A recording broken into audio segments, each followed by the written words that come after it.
Mesdames et messieurs, bonjour et bienvenue dans votre édition Bourg en 7. Voici les titres. Éducation, reprise partielle du cours, la mairie de Mbour. Contribuer à la lutte contre le coronavirus dans les écoles. Sandiara, une commune éligible au programme d'urgence de développement communautaire. Le coordonnateur s'est rendu dans les lieux. Port du gilet de sauvetage, les pêcheurs encore réticents. Et pour ce qui est de la pénurie d'eau, nous aurons les explications du représentant de Sen'Eau. Et enfin, nous allons terminer cette édition avec le lancement de la distribution des aides alimentaires de la commune de Mbour par les autorités locales. Le développement, c'est dans un instant. 200 bouteilles de gel, 3000 masques sans lave-mains. C'est la participation de la mairie de Mbour pour la lutte contre le coronavirus dans les écoles. Écoutons Fallou Silla, il est au micro de Mohamed Chamban. Je remercie tout ce beau monde. Je tiens d'abord à dire que c'est notre deuxième participation.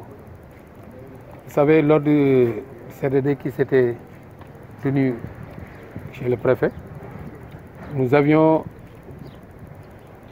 avec l'aide des services d'hygiène, nous avions sillonné toute la ville pour désinfecter au moins les 225 écoles qui se trouvent au niveau de Mbour. Ça, c'était un premier pas. On l'avait fait, croyant que l'ouverture était imposée le même jour. Mais ça aussi, bon, ça ne nous a pas empêché de continuer le boulot. Et aujourd'hui, avec l'aide des inspecteurs qui sont là, on a revu ce que l'État avait donné et on a décidé encore de participer encore davantage. C'est pourquoi aujourd'hui, nous avons au moins donné 3000 masques. Nous avons donné au moins 200 bouteilles de gel. Nous avons donné aussi des lave-mains à hauteur de 100 lave-mains que nous allons distribuer au niveau des écoles. Nous avons aussi donné 50 cartons de savon et je pense qu'il y a l'eau de javel qui va suivre le plus rapidement possible. Et l'un dans l'autre, c'est la mairie de Mbour, c'est le conseil municipal, c'est le bureau municipal qui ont apporté leur modeste attribution au niveau de la lutte contre le Covid. Et comme vous le savez, nous sommes prêts encore et disposés à en faire davantage. Parce que bon, vous savez, nous avons le virus qui vit avec nous et on ne sait pas encore quand cela va s'arrêter. Mais de toute façon, nous serons aux côtés de l'inspection de l'éducation pour leur apporter le plus. Sincèrement, aujourd'hui, on a calculé à peu près 2 200 000.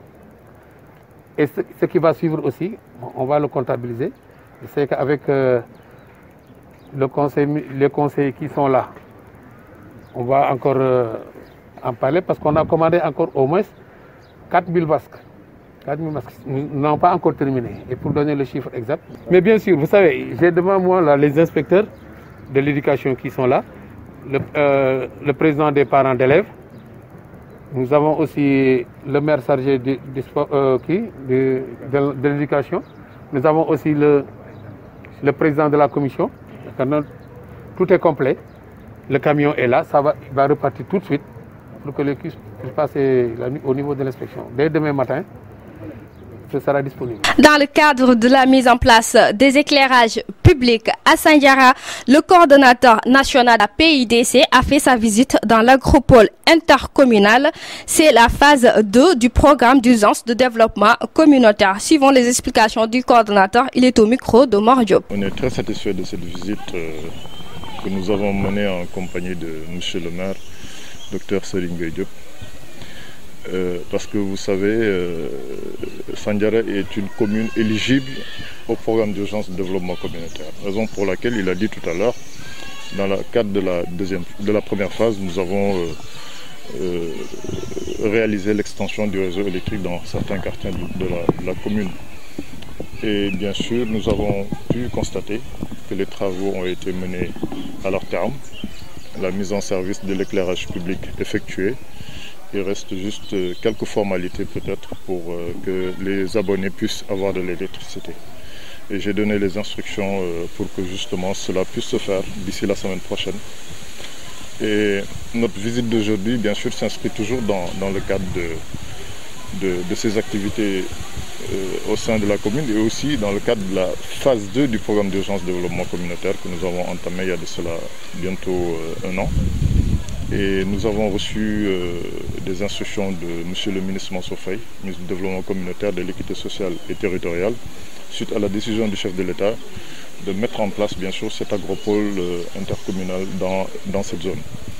Et il nous a donné donc comme instruction de réaliser des ouvrages hydrauliques en appui à cet agropole.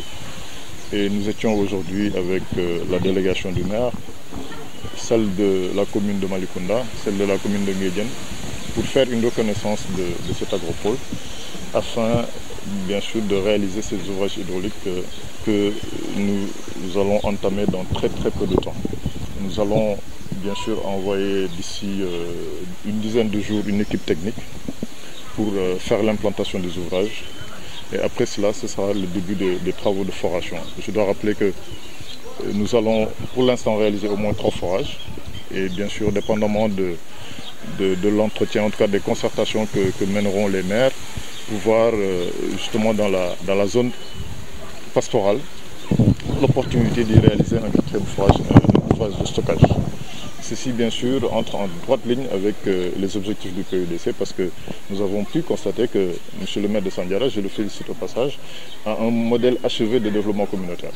Et aujourd'hui, c'est ce que nous avons fait depuis 2015 dans le cadre du PUDC.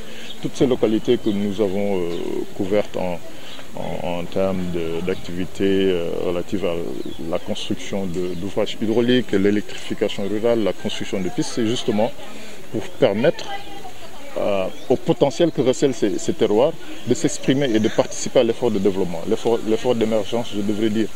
Donc, venant ici à Sandiara et constatant tout ce qui a été fait, on ne peut être que heureux d'accompagner le maire dans justement cet objectif de développement communautaire. Et l'autre point qui est important, dans le cadre de la 2e phase, nous avons un important volet chaîne de valeur, lait. Nous avons vu que M. le maire prévoit aussi dans cet agropole de développer l'activité bien sûr de l'élevage et aussi de transformation laitière. Et là aussi nous allons appuyer parce que nous avons un financement important de la Banque islamique de développement et ceci nous permettra de nouer un partenariat fructueux avec le maire et bien sûr la commune et toutes les populations bien sûr qui vont s'adonner à cette activité. La doléance du maire, c'est l'extension du réseau électrique dans certains quartiers de Sandiara. Nous allons la satisfaire parce que, comme je le disais tout à l'heure, la 2e phase est enclenchée et nous allons pouvoir réaliser cette extension dans le cadre de cette 2e phase. Je ne peux pas le dire pour le moment parce que tout simplement, il y a un travail supplémentaire qui sera fait. Je vous disais tout à l'heure qu'une équipe technique va venir pour faire l'implantation et vraiment évaluer les besoins en eau. Identifier les nappes d'eau qui seront captées pour que justement nous ayons de l'eau disponible dans l'agropole. À partir de ce moment, nous pourrons bien sûr vous dire avec exactitude au franc près les fonds qui seront investis dans la commune de Sandiara. Les accidents en mer sont récurrents et continuent de coûter la vie à bon nombre de pêcheurs. Dans la majeure partie des cas, le non-respect du port de gilet de sauvetage est indexé. C'est un reportage de Omar Ndiaye et de Pape Mbar. Beaucoup de pêcheurs ont perdu la vie ces temps-ci. Pour bon nombre de Mbourgeois, cela est dû au non-respect du port de gilet de sauvetage.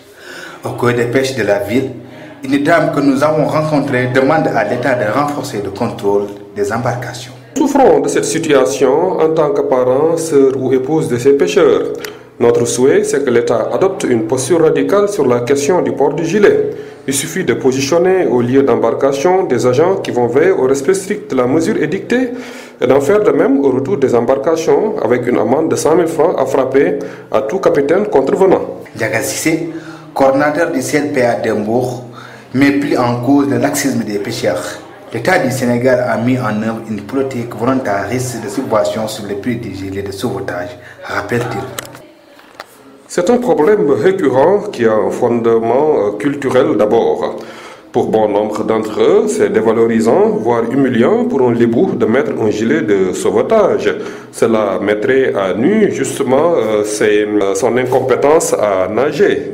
L'autre aspect, c'est la structure du gilet en question qui est mise en cause. Il manque de confort, selon eux. Enfin, certains d'entre les pêcheurs déplorent ce qu'ils considèrent comme un coût élevé pour l'acquisition des gilets par rapport à la quantité indispensable par embarcation. Mais tout cela n'est qu'un faux alibi.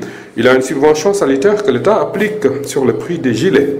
État de cause, le tribut payé à la mer reste encore élevé. Les pêcheurs interpellés au premier plan doivent changer de mentalité sur la question du port de gilets. Et l'État plus rigoureux dans l'application des sanctions aux contrevenants. Le manque d'eau est toujours d'actualité. Le représentant de Sen'Eau réagit par rapport au manque d'eau à Mbour. Alpha Sall soutient que c'est juste que la demande est supérieure à l'offre. Pour permettre à tous les Mbourois d'avoir accès à l'eau potable, ils sont obligés de faire de l'intermittence. Le représentant de Sen'Eau est au micro de Babacar Dial. Le manque d'eau est toujours d'actualité. Les populations ne comprennent pas ce qui est à l'origine de cette pénurie.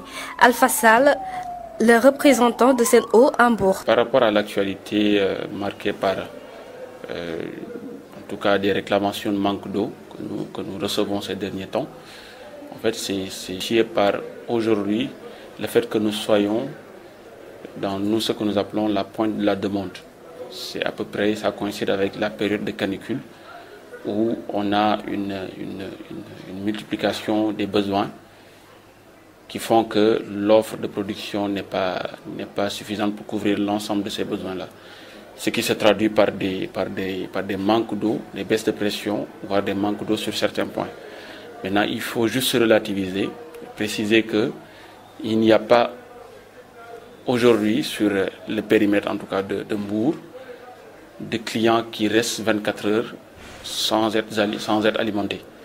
Nous faisons de sorte que les clients les plus défavorisés aient au moins un temps de présence qui puisse leur permettre d'assurer leurs besoins primaires en eau. Les consommateurs, par ces temps-ci, se plaignent de la hausse des tarifs sur les factures d'eau, ce que le délégué nie en bloc. Mal intentionné, mais il n'y a pas à ce jour d'augmentation du prix de l'eau.